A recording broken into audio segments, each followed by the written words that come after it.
All right, welcome back to another edition of We Rise Fighting Labor podcast. We bring you today's labor news, history, and analysis from the U.S. and around the world. This is a podcast you listen to with your fellow workers organizing on the shop floor. This is a podcast you listen to before walking into your union meeting. As always, I'm Rico Rutia, here with my co-host, Brian Pfeiffer. In this episode of We Rise Fighting, we share information of a couple of resolutions in solidarity with Palestine coming from the Oakland Education Association and the American Federation of State, County, Municipal Employees, or AFSCME for short. Brian also tells us about an event called Working Class Democracy and the Question of Palestine. After that, we talk about how workers at Madison Sourdough recently ratified a contract. And then we share an article written by Jerry Scappaciulo called Corporate Giants Attack the National Labor Relations Act. Jerry is an honorary third host here on We Rise Fighting Labor podcast. After that, we skip ahead to SEIU healthcare in Minnesota and Iowa. I also share a piece on the railway and airline strikes in Germany, as well as a possible strike of hospital workers in France, and a Starbucks worker update. All this and more after we check out this song, Rihanna and Giddens, Freedom Highway. March down Freedom Highway. Oh yeah, marching each and every day. March down Freedom Highway.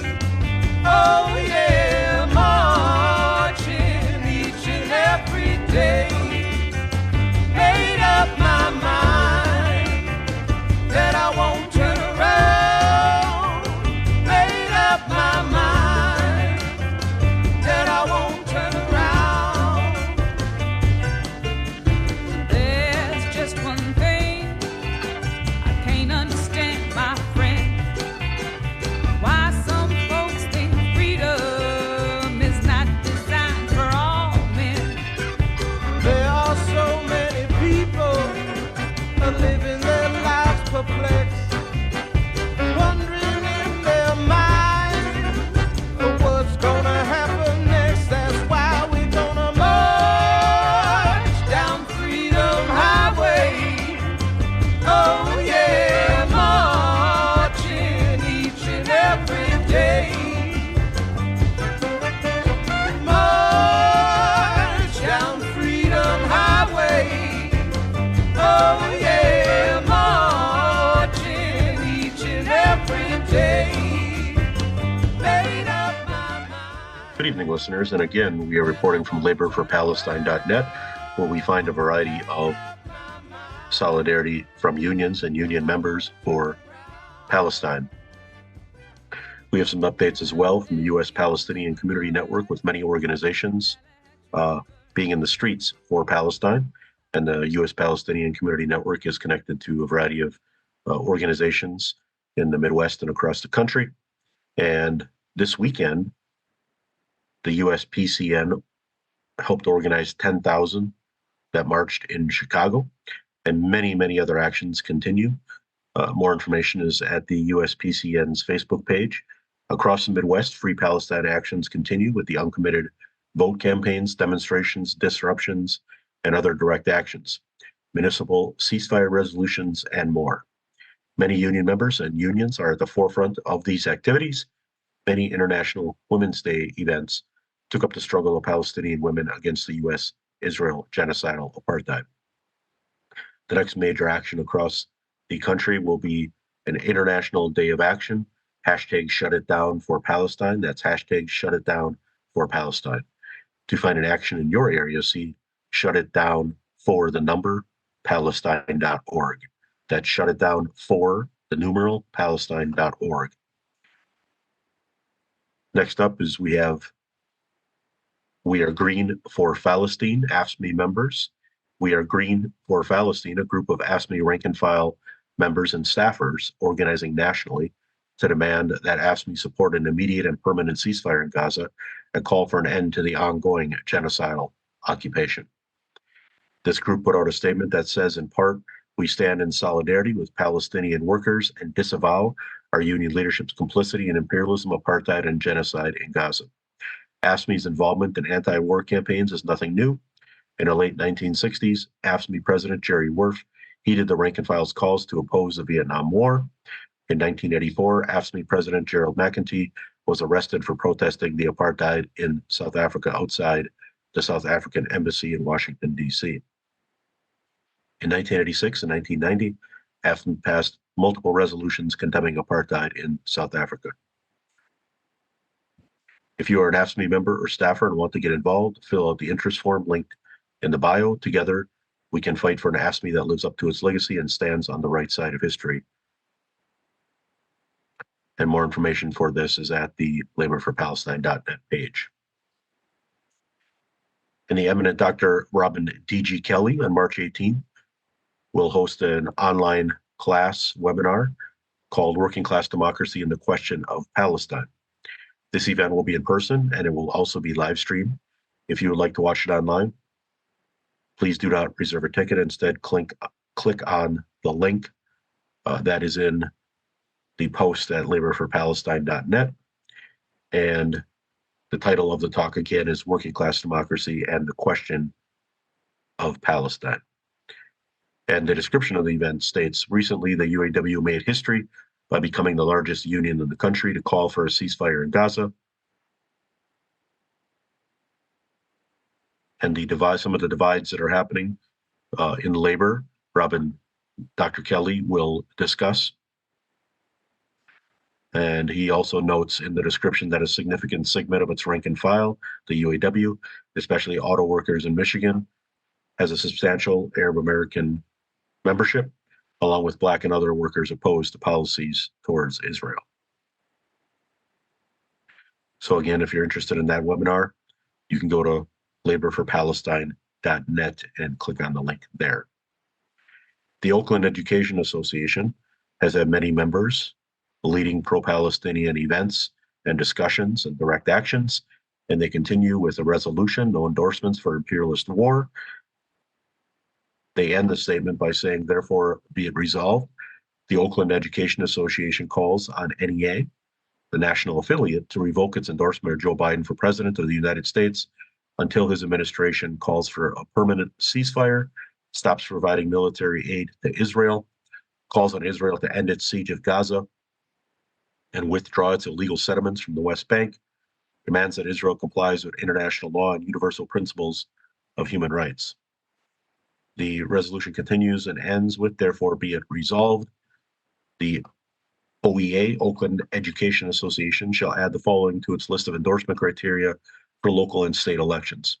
Pledge to defend the academic freedom and freedom of speech of all educators, including those who express support for Palestinian liberation. Pledge to support local legislation in favor of Palestinian liberation, such as ceasefire resolutions. Pledge to oppose any legislation that equates criticism of Israelis' policies and or legal system to anti-Semitism and that would penalize individuals, including teachers and school workers who oppose Israeli policies. Refrain from any and all affiliation with the Israeli government or Zionist lobbying groups, and publicly support the Boycott, Divestment, and Sanctions, or BDS, movement. So that's our reports on We Rise Fighting for this episode. That's right. Much of this. Yeah, Rick. Yeah. Workers are on the move for Palestine. You got any thoughts on this? I mean, at this point, it's really not complicated. Israel has bombed mosques, churches, residential buildings, aid trucks, hospitals, schools, universities. Good Lord, how can you still be kind of stuck on this, Like Gaza has just been bombarded so much and so thoroughly, and its people are now being starved. I just don't know what to say to someone at this point who just is confused by all of it or thinks it's complicated. I kind of running out of words for that. God damn. Cool resolution, inspiring. Yeah, this is the direction that, more labor organizations need to go in. Yeah. So go AFSCME and go Oakland Education Association. Thanks, Yeah. Thanks, Rick. And for listeners, Once again, just you can go to laborforpalestine.net, and we've made a pledge here at We Rise Fighting to continue to report on labor, organized labor, and union member individually actions for Palestine. And we will continue to do that on every episode of We Rise Fighting. And you can check out previous episodes to find out a whole variety of information of different kinds of union action in solidarity with Palestine. All right, Rick. Yeah, no, that's been part of the purpose, right? That's part of why we do it, because we want to let y'all know what is going on out there, because otherwise this stuff is really depressing and defeating and demoralizing. But people are doing things, it starts with stuff like this, resolutions, educating people, educating your fellow union member, get them talking, get them debating, get them to understand what's going on in Palestine. It starts with stuff like that. And we just want to share that. And we share it, of course, coming from also a labor perspective in particular, because on the show, we also talk about the power of labor, and what labor can shut down and what labor can control and stop production and stuff like that. So it's all completely intertwined and relevant. So labor for Palestine is a particular focus, if you will, that we believe needs more attention. So that's why we put it out there. Another thing that we're big on We Rise Fighting is internationalism. So we bring you articles articles about struggles from around the world, I should say. And this one I found on Al Jazeera. The headline is "Strikes Cripple Air and Rail Travel Across Germany." And I picked this for a couple of reasons. One, because it's current, it's happening right now, but also because of the railway strike from 2022 that wasn't able to happen here in the US. And I was telling Brian before we jumped on, it's a little bit of an apples to oranges comparison, because here in the US, the rail workers that were going to go on strike, they managed freight. They moved freight. And in Germany, this is mostly passenger railway workers that are on strike. So it's not a completely fair comparison, but nevertheless, I think it's important to hear some of the effects, or how the media talks about the effects of such a strike. And I wanted to highlight that because, here in the US, we heard the whole thing about how the railway strike was going to cost the economy $2 billion per day. And, if you're new to the show, we've talked about that at length. I kind of lost my mind with that. So if you go back through our shows and, listening on the railway strikers thing and the $2 billion a day thing, I comment on that. But suffice to say that was the media's soundbite to scare the wits out of everyone as far as what would happen if the railway workers went on strike. Now, some railway workers actually did go on strike in Germany. So what is the media saying are the effects? So here goes. This is the article. Again, this is from Al Jazeera. This is from March 7th. Airport workers and train drivers take action to demand more pay to offset soaring inflation in the country. Massive industrial action has paralyzed air and rail travel, there you go, across Germany as striking workers walked off the job to demand better pay to cope with the rising cost of living. I also would like to highlight that, would like to highlight the demands so people know exactly why they're going on strike, to demand better pay. All right, here, let's carry on though. Thursday's walkouts by the train drivers coincided with a strike by ground staff at national airline Lufthansa and led to massive flight cancellations at Germany's busiest airports, including main hub Frankfurt. There's another effect. It led to massive flight cancellations at Germany's busiest airports. The railway strike is due to last until Friday, Germany's train head Klaus Walewski said. With this, we begin a so-called strike wave, he told reporters. Reporting from an empty Berlin Central Station, Al Jazeera's Dominic Keynes said there were no sub-regional trains moving at all, with only a few cross-country ones still active. It's a very similar picture right now around the country, Keynes said.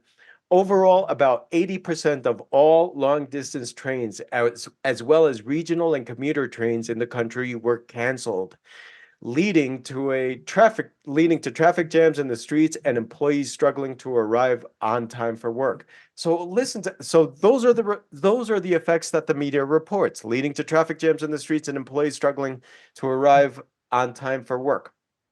The German Train Drivers Union, the GDL, demands that national train operator Deutsche Bahn reduce workers' weekly hours from 38 hours to 35 hours at full pay to help offset lofty inflation and staff shortages. Now, I also highlighted that because from what I gather from that one sentence, at least, it doesn't seem as though the train drivers are even making an economic demand. Or any changes in how much they're making. They're asking for reduced hours at the same pay. So for things to be coming to all of this, and by all of this, I'm saying here, this is the next paragraph. The action comes after weeks-long talks between the two parties broke down last week. Now, I had to highlight that because, I'm seeing in every single article that I'm reading about strikes and unions and stuff like that, they both tell you their demands, and the types of pay demands that they're making.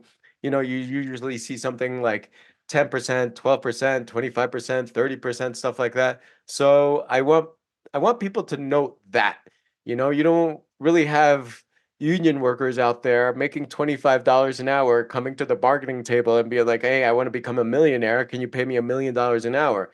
Usually it's very, very reasonable demands in pay to keep with the cost of inflation, to keep with the rising cost of rent, to keep up with the rising cost of utilities, the rising cost of food, the rising cost of bread, the rising cost of everything, basically, which I think anyone who's listening to this show can relate to because y'all are working class people too. So, I wanted to highlight, what the demands are, and also that this is after weeks of negotiations, and that's usually when strikes happen, is when after weeks, months, years of negotiation, finally they go on strike. So I wanted to highlight those two things just because, sometimes we just get new listeners or people who aren't as well acquainted with labor and, what's actually going on the inside, the workers' perspective. So I wanted to share all that. The article continues. An earlier strike in late January, one of the longest in the state-owned company's 30-year history, ended prematurely as an economic slowdown led to pressure on GDL to return to the negotiating table. Meanwhile, Lufthansa is also locked in disputes with workers' union Verdi over pay. The union is demanding a 12.5 increase in pay over a year for the airline staff, as well as a one-time 3,000 euros bonus. 3,000 euros is roughly $3,200. Frankfurt Airport, Germany's busiest, was forced to cancel scheduled departures due to the strike, which will last until Saturday morning. Frankfurt is asking all passengers starting their journey in Frankfurt not to come to the airport on March 7th and to contact their airline, the airport's operators said in a statement on Wednesday. The ADV Airport Association warned that strikes in the aviation sector, which also took place in Hamburg and Dusseldorf, were damaging Germany's reputation as a center for business and tourism. Now, I also took a minute to highlight that. It was damaging Germany's reputation as a center for business and tourism, So that's the effect these strikes are having. Well, then just meet the workers' demands. It's always that simple, too. Always just meet the workers' demands and you can avoid all that. You'll still have a reputation as being the center of business and tourism, whatever that is. But you can avoid all that, meet the workers' demands. And I also picked up from another article, and this is from Euro News, that the GDL announced earlier this week that more strikes were coming in the near future, but said it would no longer announce them 48 hours in advance, giving travelers less time to look for alternatives, which, kudos to the union, I think, the element of surprise. I think that's one of the ways that labor law ties our hands here in the US, in that we have to announce to the bosses, hey, we're going to be going on strike. We're going to be going on strike. We're going to be going on strike. And that lets bosses figure out alternative plans of production, bring in replacement workers, stuff like that. So if they can embrace them and use the element of surprise, kudos to them. And I should also say, as they have these weeks of negotiation, part of that, as we discuss on the show regularly, if you're a union member and you're undergoing something like that, then, part of that's the time to reach out to the community. Actually, it should have happened long before that, but in particular, that's the time to reach out to the community so as to foster solidarity from the community, and not have them, frown or feel inconvenienced by your strike and struggle. Because as I've already mentioned, it's usually after very long periods of times and negotiating delays, asking for very reasonable things. So you want the community on your side. That's what's going on with the German unions. And up next, we have Brian talking to us about Madison Sourdough Company. What's going on with Madison Sourdough Company, Brian? Thanks, Rick. The United Food and Commercial Workers, Local 1473 at the Madison Sourdough, ratified their contract in Madison, Wisconsin. And a press release was put out on March 8th, International Women's Day. And they announced that workers at Madison Sourdough voted to ratify their first union contract between the UFCW 1473 and the company the previous day. The agreement, the first of its kind in Madison, covers approximately 40 workers at the company and at the company's Williamson Street Bakery, including all of the company's pastry and bread bakers, baristas, dishwashers, cooks, and delivery drivers. The workers, who have been known throughout their contract campaign as the Madison Sourdough United Workers, won their union election with UFCW 1473 on April 5, 2023, and began negotiations with the company in early June 2023. The workers held strong and persevered through the bargaining process. Quote, "We knew that winning our union was just the beginning, and that bargaining our contract was going to be our biggest challenge yet. While it was a long and difficult process, we were able to stand together as a unit to win improvements in our workplace and ultimately bring a strong union contract to our coworkers," said Spencer Schenlicker, a bread baker and member of the union's bargaining committee. Highlights of the union contract include increases to base pay rates, guaranteed annual pay raises, paid sick time, predictable scheduling, and the introduction of new benefits that the union and employer hope will aid in making jobs attractive to workers seeking a career in the food service and hospitality industry, an industry known for high turnover and difficult working conditions. These new benefits include paid parental leave, retirement, short-term disability, increases to paid vacation with faster accrual, and the establishment of a joint labor management safety committee. Kevin Gunlock, president of the South Central Federation of Labor in Madison, stated, quote, "Madison Sourdough workers fought and won at the bargaining table. The Federation and Madison's progressive labor community are proud to have another union business to patronize in Madison." Stephanie Bloomingdale, president of the Wisconsin State AFL-CIO, lauded the agreement, saying, "Workers at Madison Sourdough have proven that when workers stick together, they win. This contract is not only going to improve the lives of workers at Madison Sourdough, but paves the way for improved standards in service, hospitality, and restaurant industry jobs in Madison and beyond," end quote. We wish our fellow workers there at Madison Sourdough well. Also, a part of the reason they won this contract is the workers were out at Labor Day events in Madison, and the community and many different other unions in the community supported these workers through a variety of different actions throughout their contract campaign. We wish them well and send them solidarity from here at We Rise Fighting. All right, back to you, Rick. All right, continuing our coverage of the international labor movement, we're going to move along to France this time. This article is coming from the Associated Press. The headline reads, "Major French union threatens strike during the Olympics. Hospital workers could walk off job." And it reads as follows. A major French union warned of possible strikes, including at hospitals, during the Paris Olympics when a massive influx of people is in the French capital. Speaking to France Info Media on Thursday, the general secretary of the CGT said the union will give a notice of strike in public services during the games, which are held in July-August. The Paralympics take place in August-September. Paris's tourism office predicts up to 15.9 million people could visit the Paris region during July and September. And this is a quote, "We want the government to take immediate action to ensure the success of the games," Sophie Binet said. "For this to happen, our warnings must be heeded and the games must be prepared from the social point of view.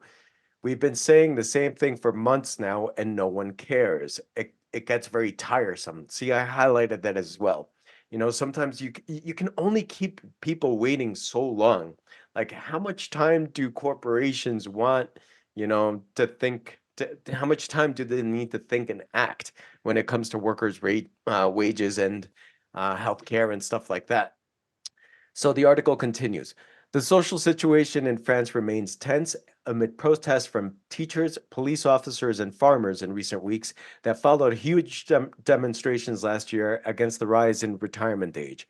Benet said thousands of workers will be impacted by the hosting of the games, forced to work longer hours, and postpone their holidays. What are the social conditions of this work? Benet asked. How are we going to accommodate all the workers who will have to come to the Paris region for the Olympics? How are we going to take care of their children when they're the ones who have to be at work? What kind of bonuses will they get? Paris Olympics organizing head Tony Estengut, I may be saying that incorrectly, said last month he hopes trade unions will not, quote unquote, ruin the party by calling strikes during the games. And again, I had to highlight that ruin the party. Like, you're being told months in advance what the demands are and what the consequences could be. How are you going to turn around and tell the trade unions that they're quote unquote ruining the party? Like, what is that? In reaction to protests, the government agreed this year that police officers deployed during the Olympics will receive bonuses of up to $2,000 or 1,900 euros. Like, what is it? Okay, so you can't have this all in the same breath. You can't deny workers raises, hospital workers raises, and then turn around and give $2,000 bonuses, 1,900 euro bonuses to police officers. Police, of course, the police officers at the same time too, right? Because they always show up on the side of capital anytime there's a strike. They show up on the side of the bosses, they show up on the side of the owners. So it is understandable from a political standpoint, but y'all see the injustices, right? Police always show up on the side of the bosses of the capital of the company. They never arrest the CEOs, but they'll mace strikers, they'll pepper spray them, they'll beat them down, they'll take their signs, they'll do all of that, but they'll never arrest a CEO. That's not their function under capitalism.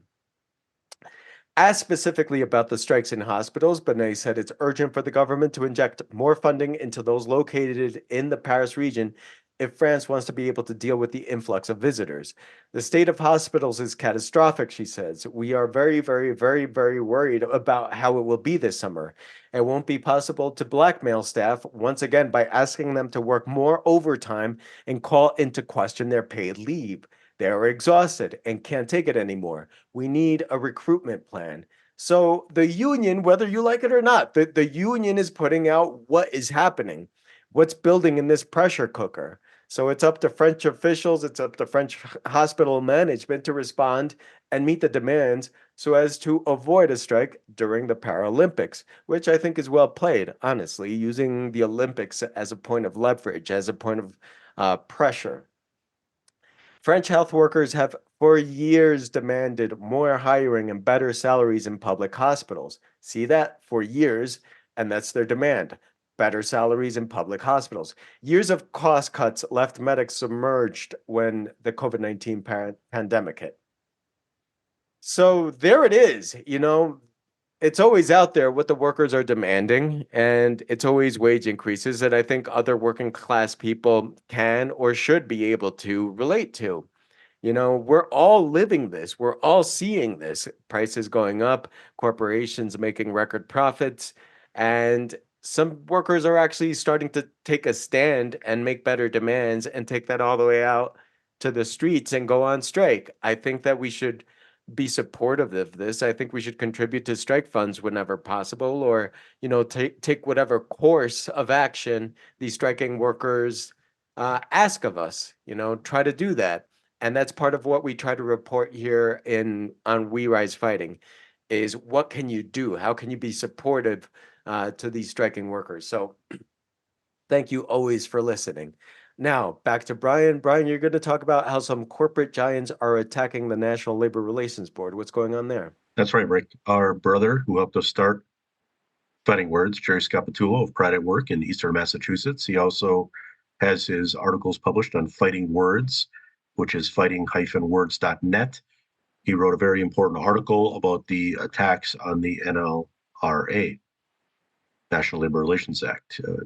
Brother Jerry writes, quote, recently Amazon, Starbucks, and Trader Joe's have filed legal challenges to the constitutionality of the National Labor Relations Act, otherwise known as the NLRA, which was enacted in 1935 and whose constitutionality was upheld in 38 by the U.S. Supreme Court. With profits of nearly $40 billion in 2022, why are these companies launching this assault on workers now? If they are successful, how will workers and unions respond? Brother Jerry asks. He goes on to end his article by saying, quote, provocations by the corporate banking bosses and the reactionaries on the Supreme Court may well be the spark that ignites the vast potential of the hundreds of millions of unorganized workers in the United States. Should the court remove the safety valve of organizing constrained by the NLRA and NLRB, it is entirely conceivable that a massive wave of organizing and strike activity could sweep across the U.S., dwarfing the legendary uprisings of the Great Depression. Brother Jerry ends his article with that paragraph.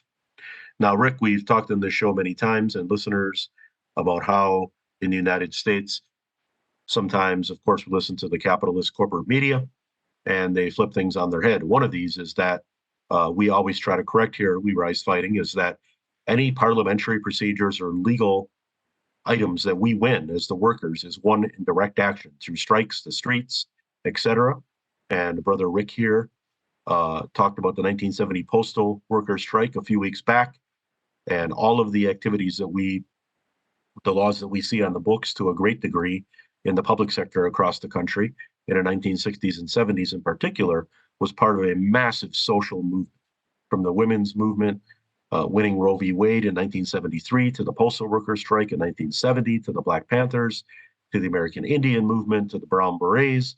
There was millions and millions of workers in the streets, and that's what won Roe versus Wade and any kind of concessions from the capitalists and their legal compradors, whether it been in the Supreme Court or whether it was anywhere else in a state, for example. Also, as Brother Jerry raises here in this Fighting Words article about this latest attack, 1930s, there was a virtual socialist, almost a socialist revolution in the 1930s in the United States, some historians argue. And this is what and how we won these laws that are in the books now. And there's a variety of different historical conversations about if these kinds of laws have benefited workers or not.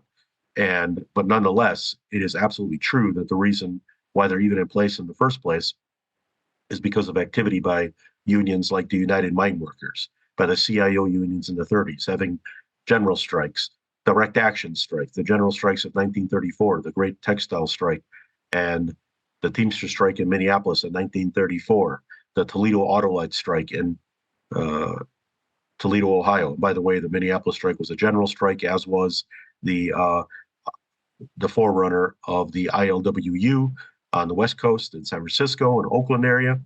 This is what won those laws and won anything, any kind of relief from the capitalist state. And this is our spirit here at We Rise Fighting. And Rick, you're up next. You got any thoughts on these latest activities by the attacks on that's NLRA? actually a nice segue to what I'm about to jump on, and that's one of the reasons too. You mentioned dock workers there. You mentioned the ILWU, the Longshore Workers Union, and yes, dock workers, they're in a particularly helpful strategic place in capitalist economics, right? They're at the docks, and that's where so much trade comes in and out. And when they go on strike, all those goods just sit there. And that makes capitalists very angry, very nervous. They see profits dipping, they see revenues dipping. They're hearing angry customers, stuff like that. So yeah, they're in a good place, and they're also doing a very dangerous job, which leads us to today's article. This one's coming from CNBC.com. The headline reads, strikes at East Coast Gulf ports are a big labor risk this year, and trade diversions have already started. So check this out. The potential for a strike by the largest union of maritime workers in North America, the International Longshore Workers Association, or the ILA, is beginning to rise on the list of concerns among logistics decision makers and advisors in a year already fraught with a multitude of trade uncertainties. Red Sea diversions and Panama Canal drought restrictions are already influencing ocean freight rate negotiations, and the coming deadlines for the East Coast and Gulf Coast port labor talks have more shippers on edge. Cargo containers, once again bound for the East Coast, are now beginning to head back to the West Coast to mitigate any service disruptions, a reversal of what occurred in 2022 and 2023 when East Coast ports made major gains in cargo volume due to both the massive vessel congestion and labor strife at ports up and down the West Coast. U.S. importers are meeting with ocean carriers this week, kicking off their contract negotiations. Between March and April, one-year contracts are inked between U.S. importers and ocean carriers to get their best ocean freight rate. The ILA's master contract with the United States Maritime Alliance, which represents terminal operators and ocean carriers, is set to expire September 31st. But May 17th is the cutoff date set by the union for the local contracts to be agreed to, so an overall master contract can then be negotiated. Negotiations for a 6-year contract officially began last month. All East Coast and Gulf Coast cargo is moved by the ILA, which hasn't gone on strike since 1977, when a work stoppage lasted 44 days.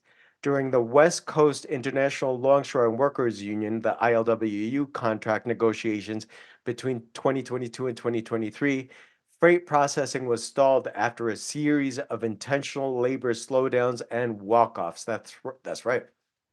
At the ILWU Canadian West Coast ports, a 13-day strike resulted in over $12 billion in trade stuck at sea, and it took months for the back of containers to be cleared out. There you go. There's a number, $12 billion. Again, $12 billion compared to whatever the workers may be demanding. Are you kidding me? Are you kidding me? Like no matter how you crunch those, it's laughable. It's laughable. No matter how you crunch it, like $12 billion in trade just sitting there compared to meeting the demands of the workers. Come on. The current ILA contract has union members making a range of $20 to $37 an hour, depending on seniority, skill rate, hazard pay, overtime differential, plus tonnage bonus, which can be anywhere between $15,000 to $20,000 a year. A longshoreman can make between $150,000 to $250,000 annually. Good for them. Good for them. One of the differences between the ILA and the West Coast and their West Coast brethren, the ILWU, is the ILA longshoreman receives royalties based on how much tonnage they process in a year at their port.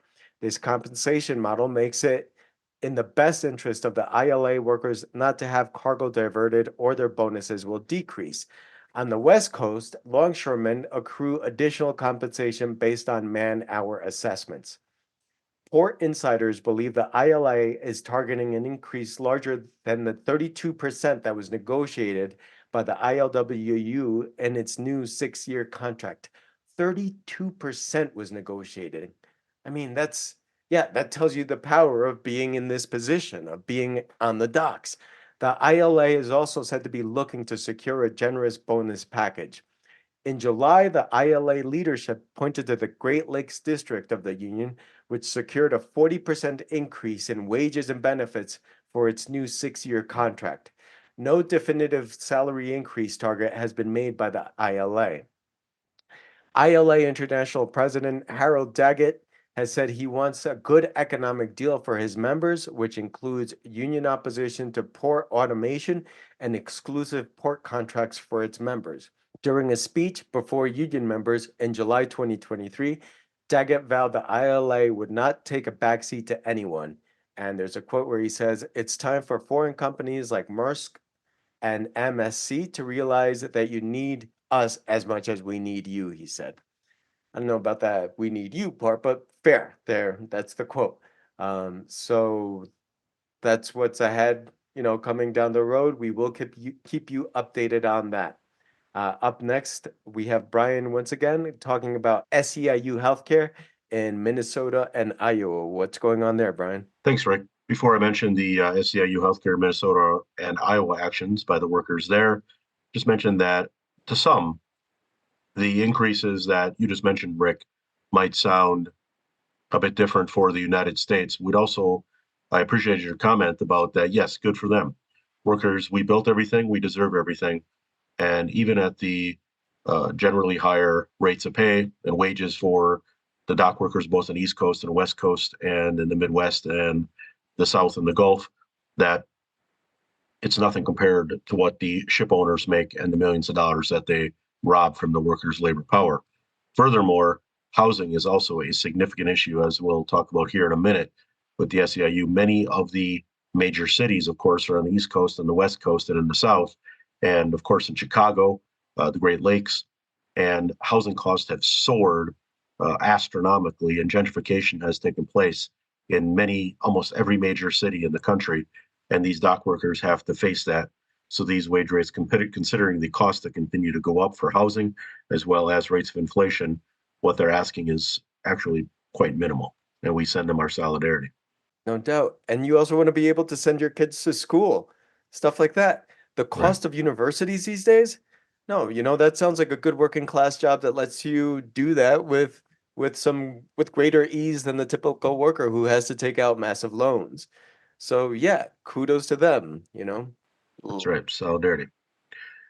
Okay, so we have SEIU Healthcare in Minnesota and Iowa. Last week, around 1,000 nursing home workers in the Minneapolis-St. Paul area struck for higher pay, better working conditions, and also for better retirement benefits. And reportedly the largest nursing home strike in state history. Workers are demanding a minimum wage of $25 an hour, better retirement funds, and more and safer staffing. Hashtag unions for all. That's hashtag unions for all. More information can be getting there. And many photos and videos are available at the Facebook page, SEIU HCMNIA, SEIU Healthcare Minnesota and Iowa. You can just type that in as well. And that was a 3-day strike last week for those workers. And they are discussing what their next steps will be.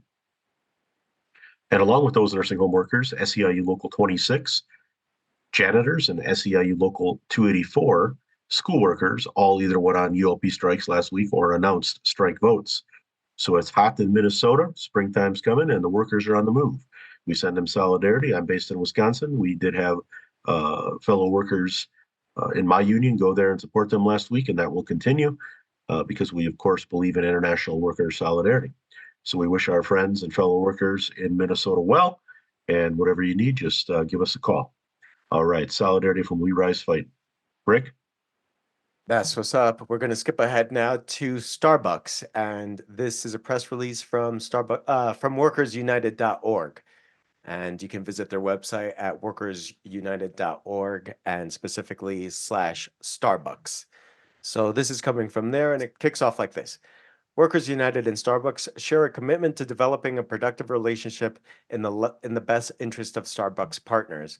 During mediation discussions last week over ongoing brand and IP litigation, a constructive path forward emerged on the broader issues of the future of organizing and collective bargaining at Starbucks. To build on that path, Workers United and Starbucks have agreed to begin discussions on a foundational framework to achieve collective bargaining agreements, in other words, union contracts for represented stores and partners, the resolution of litigation between the union and the company, including brands litigation, and the fair process for workers to organize. As a sign of good faith, Starbucks has agreed to provide workers represented by Workers United with credit card tipping and benefits announced by the company in May of 2022. While there is plenty of work ahead, coming together to develop this framework is a significant step forward and a clear demonstration of a shared commitment to working collaboratively and with mutual respect. Now, hats off to Starbucks workers and Workers United in accomplishing this. But I also have to highlight here personally, and I'm curious what you think, Brian, as well. But I also have to highlight, they're really bending over backwards for Starbucks here. You know, the process for organizing retail workers, that's out there, and Starbucks has just refused to recognize so many of the organizing efforts that are taking place in their shops. So, I mean, kudos to the Starbucks workers and to Workers United. But I do want to say that, that also speaks to how rabidly anti-union Starbucks is. You know, don't be fooled because, once in a while they take a liberal stance on a social issue. Like they've fought this tooth and nail and refused to recognize the union, from the CEOs to the managers. So just wanted to highlight that. I'm not trying to pat Starbucks on the back. I'm trying to pat Workers United and Starbucks workers on the back for their patience and their struggle and their commitment to this. So hats off, kudos to them. I hope this really, goes in the direction that they want, and we will continue to cover this because the Starbucks organizing is some of the most exciting stuff that's taking place in the U.S. labor movement right now. All right. Thank you once again for listening to We Rise Fighting Labor podcast. If you find this valuable, if you're into it, if it's interesting, if it's helpful, and we definitely want to be helpful, especially to union members and workers organizing on the shop floor, please go ahead and subscribe, share, talk to your fellow union workers about this, talk to your fellow workers organizing on the shop floor about this, and let us know. So until next time, thank you everyone for listening again. Love and solidarity to all. Have a good night, everyone.